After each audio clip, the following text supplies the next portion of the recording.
Hello, what's up guys? It's me Gaming Monir and new video. তো guys আজকের ভিডিওর title এবং thumbnail দেখে বুঝে গেছি ভিডিওটা কী নিয়ে হতে চলেছে। তো গাইজ শুরু করে যাক ভিডিও। তো গাইজ প্রথমত আমার সামনে একটা এনিমিটাকে নক করে নিই, তারপর আর কথা বলতেছি। তো গাইজ এদিকে এনিমিটাকে নক করে আমি একদম কনফার্ম করে দিয়েছি। তো এদিকে চলে আসলাম ছাদের উপরে এসে আরেকটাকে নক করে দিয়েছি, আরও একটা কনফার্ম করে দিয়েছি। তো এদিকে এখন আমার ব্যানিশমেন্ট হয়ে চলে এসেছি M2 দুটো নিয়ে এদিকে রাশ দিতে। তো গাইজ এদিকে দেখো আমি কি কিলটা এনে করি M2 দিয়ে। তো গাইজ এদিকে একটা হেডশট কনফার্ম।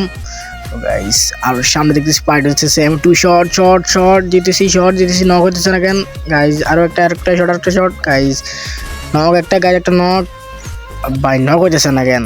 নক একটা, আরও একটা আছে এদিকে ফুল ড্যামেজ, এটা ফুল ড্যামেজ দিছি। তো এদিকে একটা দেখতেছি 102 গেছে ড্যামেজ ক্যারেক্টার সারি দিচ্ছে এখন ফুল ড্যামেজ একটা লাগলো নক। তো গাইস অলরেডি নক হয়ে গেছে, তো এটা কনফার্ম করে দিয়েছি। এদিকে দেখতেছি এখান দিয়ে এনিমি মনে আসতেছে না গাইজ লাইনম্যান দিয়ে এনিমি নক হয়েছে। তো গাইজ এখান দিয়ে একটা কিল করতেছে, এখান থেকে গুলো মেরে দিয়ে আমি এখন গুলো মারার পরে দেখতেছি গাইজ এখানে এনিমি কি যেন মেরে দিয়েছে। তো এদিকে এনিমির সাথে রাশ ফুল ড্যামেজ, আবার রাশ ফুল ড্যামেজ। তো গাইজ আজকের ভিডিও এই পর্যন্ত। তো এখানে মারা যায়।